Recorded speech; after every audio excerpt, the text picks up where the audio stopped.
Hi guys, it's the breakdown Rugby Roundup ep7, and we're back after an enthralling weekend of rugby.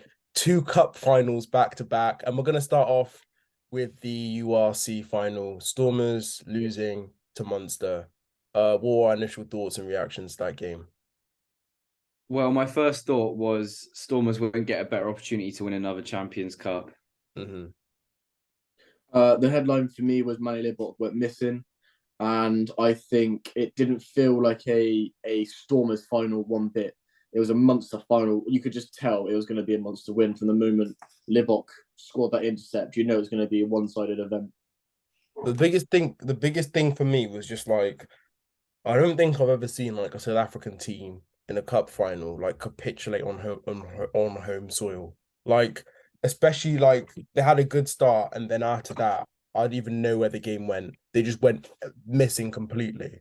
Like, I think I think we're seeing exactly why you need a proper 10 at the helm. I think Manny Libbok has a lot of potential, but he kicked too long, missed tackles, decision making, missed kicks from the boot. That's costly in finals. And that's exactly what Manny Libbok isn't. He isn't that controlled player anymore. Like that's what we're seeing. He isn't a big game player. I said it before and I said it again. Mm.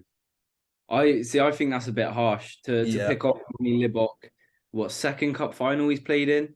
yeah. Got a long career ahead of him, and the way he's played this season, I'd not write him off just after a bad. I'm not writing him off, but that you got to look at it and say, don't start him if he's not good enough to control the game.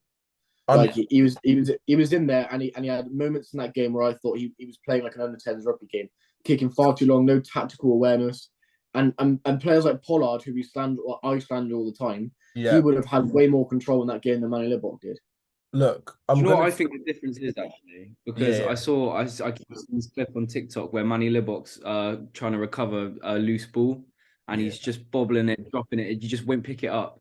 And for me, I see there is someone who's just panicking and he doesn't have that. And if you flip it with Jack Crowley, someone who's just got the ice in his veins and he just doesn't panic. I Just think before I go back onto Rohan's point, I'll still stick with the next Dan Carter with Manny Libbok. We just have to give him time. He still is the next Dan Carter, and I thoroughly believe that. And I don't think a lot of those mistakes weren't his fault. It was the fault of his teammates. But moving on to Jack Crowley, we need to honestly say to Jack about Jack Crowley now. He has to be, I think, number 22. I think Ross Byrne. You have to contrast that with Ross Byrne's performance and say Ross Byrne in the big cup final, one of Leinster's best ever seasons, right? Couldn't step up to the plate in the final moment, missed kicks, missed tackles, dropped balls. But Jack Crowley was the complete opposite. Like, what did he do that made him so special in the weekend, do we think? I've do you know what I think that is? We always talk about Arnold and Leinster not making it past the quarters and they count with big moments and stuff like that. I think Jack Crowley has shown on multiple occasions he can win big moments in big matches and he's a superstar player. Is that what Ireland need? Is that 20-minute period at the end of the game to see a game out or have that drop goal or have that effect on the game? And I think Jack Crowley is that. Ross Byrne hasn't, for me, shown me a match winning ice in the veins moment, whereas Jack Crowley has. Exactly. I think Jack Crowley, anybody that thought the drop goal against Leinster was a one-off moment is a lie, because if you can do that and then replicate that in a cup final, that is like a superstar potential. I think Ross Byrne now is dusted. I'm gonna be completely honest. This is where I'm going to disagree with both of you because I've seen Ross Byrne score winning drop goals in big games before. So he's got it as well. Ross Byrne has got it as well. It just depends what you want off the bench. If you want someone that's going to be similar to Sexton, do Mm. their job well and play in the right parts of the field, then fine, go for Ross Byrne. But if you want someone who, when they're on the back foot, things aren't going your way, could change the tide of a game, then Jack Crowley's the player that you want coming off the bench. Yeah, yeah, no, 100%. I think going into this game, we talked about the contrast of styles. We talked about how Stormers were going to be a more flair-based team, more attacking, more expansive, and how Munster would more so play through their forwards and play that more traditional rugby. Is that something that we thought we did see in the game? And do we think that's ultimately the reason why Munster won? Yeah, Munster came to spoil the party. I think, like you phrased it, they've already won. But they have to play out of respect. Munster turned up to that event and they had nothing to lose, and they went in with the passion that they needed to win that game. And Stormers didn't really leave the changing rooms. I thought, apart from Libbok's intercept. Are we going to Mm. get an apology for that comment, Taddy? No, because realistically, I don't want to say it was a lucky win, but I'm still not going to congratulate Munster. they did their job, and Stormers didn't do their job. So congratulations to them. I'm not. I don't see the reason. Okay, if Munster fans feel disrespected or insulted, I can say this. I'll hold my hands up and I'll say sorry for disrespecting Munster. You did a better job than Leinster, right? But at the same time, I'm going to say to myself, it was less of Munster being good and more so just Stormers being bad. That's the reason why they won, in my opinion. But what does it matter? The final score was Munster 1 and Stormers didn't turn up. And the front row went missing. Evan Roos had a good game, but apart from that, I didn't see any other player that stood out. That's fair So enough, 100%. that's what wins big finals. And Munster turned up with, they didn't have a standout names in the team, but they turned up with the right mentality to win, and they won. Simple as that. Grand final. This is the thing I'm finding interesting because a lot of people are now saying, which why I disagree with. A lot of people are saying this has implications on South African rugby. This loss for Stormers and this win for Munster is a good thing for Irish rugby. Obviously, it is. How impactful will this loss be for Stormers in the future of South African rugby? I just want to say you're picking up on that point, but when Leinster lost, you said this is going to be Ireland's World Cup dreams over, and Leinster, and this means everything for Irish. So it's two ways. It takes two to tango, my friend.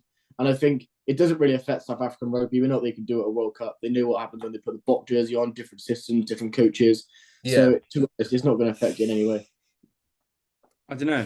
I think it could affect the future of South Africa. And I'm talking post-World Cup, when your Pollards, your Villiers de Roos are gone, and then your Willemses and your Libboks play a bigger role for South Africa.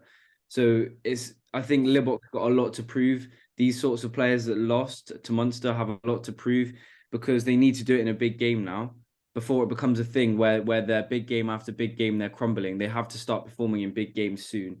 One thing I will say, I think it was a bit of a reality check for a lot of the Stormers players. I think Libbok had a massive slap in the face, exactly what cup final rugby is like when you had a good team on the other side of the pitch.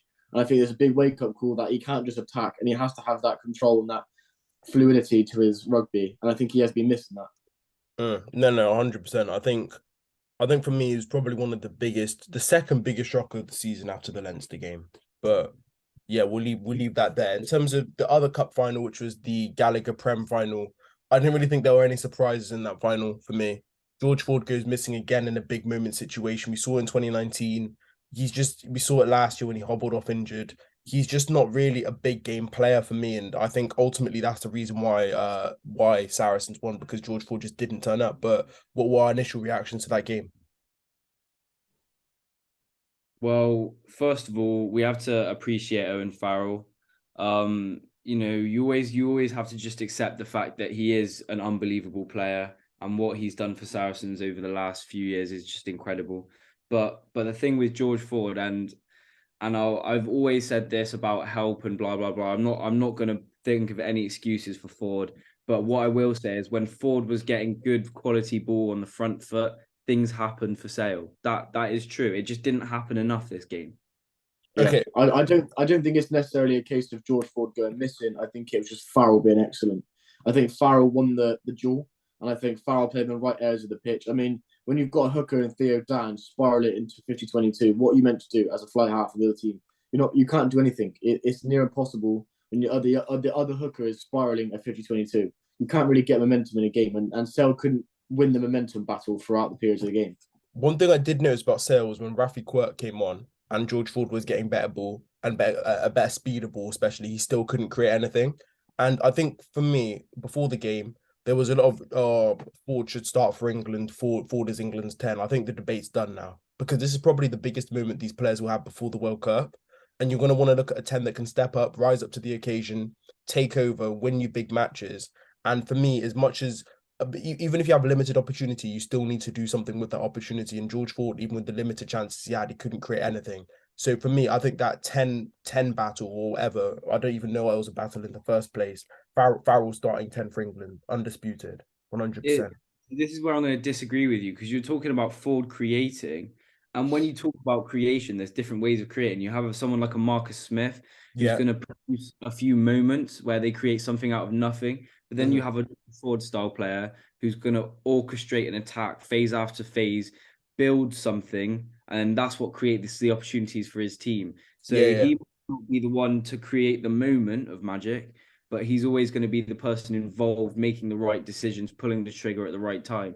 And I just think if your team can't string together 8-9 phases, then it's tough for you to do that. I don't know. I just think, look, like we talk about playing on the back foot, right, and stepping up when times get hard. I mean, even defensively, Ford wasn't there. I'm just saying, like when Rafi Quirk came on and there was more opportunities, Rohan, you can't tell me that there wasn't more opportunities. What was Ford doing? He wasn't doing I anything. disagree because when Rafi Quirk came on, everything was going Saracens' way. It was all in Saracens' half. They had the 10-point lead towards the end. Like, what can you do as George Ford? What can you do? Going to more of a more fun topic. How good was it to see Maratoji get bumped by the Dupree's brothers? He got sent back at least 5-10 meters. Yeah, I think it was he played amazingly that cup final. Don't get me wrong, but then that was just like he got absolutely decimated in that tackle. That's the South African power right there. Yeah, I think what you call it, going into the future now and looking in terms of club rankings of club teams within English domestic rugby, I think Saracens now have to be at the top, like undisputedly. Like if they weren't already there, or if there were already doubts about them being up there, then yeah, they're solid, they're solidified their position. I mean, you could probably argue that Leicester have a very strong history. They're there because they're always in and around the top four, and they win a lot of the time. But modern rugby, yeah, there's not much English teams better than Saracens. There's no English teams better than Saracens in modern rugby.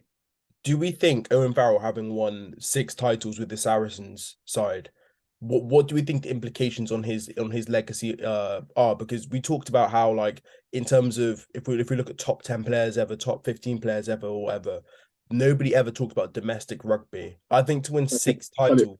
Where I have an issue with that is multiple times you said the Prem is just a stupid league, it's not worth anything, and now you're saying that Farrell wins a couple like six Prem titles, which in your words were worthless and all that. Then why is his legacy all of a sudden in the top 15? Do you know what I mean? Like if the Prem is so bad as you say it is, why is he now being put up in that conversation? I can give you an answer. Realistically, like if we're going to be completely honest, the Prem is arguably the 3rd best, 4th best league in the world, right? That there is no denying that. But I think to win a league 6 times, still to win it 6 times, I think you still need accolades for. You still need appreciation for that. Even Well, yeah. I can explain to me why I personally think that his legacy is a little bit ruined, and that is because of the salary cap breach. He's always had 6 Lions around him in his team, and the players that aren't Lions are international standard rugby players, and that's because they were overpaying players for a long period of time. So that takes at least 2 premierships off the board. Like you can, whenever you talk about Saracens, the salary cap and that scandal comes into the conversation. So it's hard to appreciate how good they are. When have you seen their new name? It's called Saracens. I saw someone put in the comments of Saracens. Bro, I don't know. I'm looking from the perspective of I know all that stuff happened, but he was. I think he's been the best player on Saracens for like the last maybe 10-8 years. And I think that also needs to be appreciated as well. So if you're winning 6 titles, especially as the best player, that only makes me respect him even more, if that makes sense. But yeah, I think that's one of our topics covered today. Thank you guys for watching. We're gonna get back at you guys next week. Obviously, the season's over now, but we're gonna have some fun videos coming up, and yeah, we'll see you guys soon. Thank you very much.